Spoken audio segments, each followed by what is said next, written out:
New Relight opticals and computerised I clinic. हमारे यहाँ Sarojini hospital के आई स्पेशलिस्ट डॉक्टर अवेलेबल। अपनी आंखों का मुफ्त मुआयना करवाइए। जी हाँ। अस्सलाम वालेकुम नाजरीन, 7H न्यूज सच को रखे आपके आगे।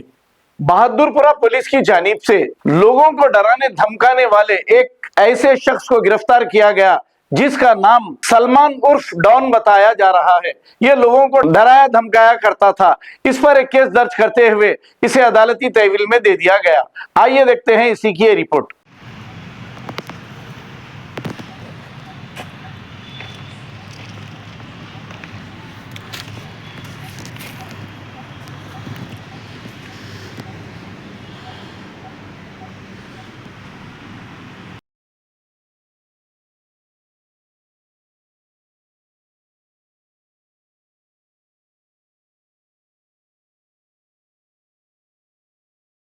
New Relight opticals and computerised I clinic. हमारे यहाँ सरोजनी हॉस्पिटल के आई स्पेशलिस्ट डॉक्टर अवेलेबल। अपनी आंखों का मुफ्त मुआयना करवाइए। जी हाँ। Sun glasses 99 onward, any number glasses from 250 onward, contact lenses any colour ₹99 onward. जो हजरात 60 साल की उम्र से ज्यादा है, हज और उम्रा जाना चाहते हैं, उनके लिए बिल्कुल free number glasses, free home delivery और free eye checkup. New Relight optical, Talab Katta, main road, opposite to Baba Bahauddin Dargah. Mobile 9848392127। खबर है शहर की, खबर है गाँव की, खबर है सारी दुनिया की। 7H न्यूज पसंद आए तो लाइक कीजिए, शेयर कीजिए और सब्सक्राइब करना ना भूलें। 7H news.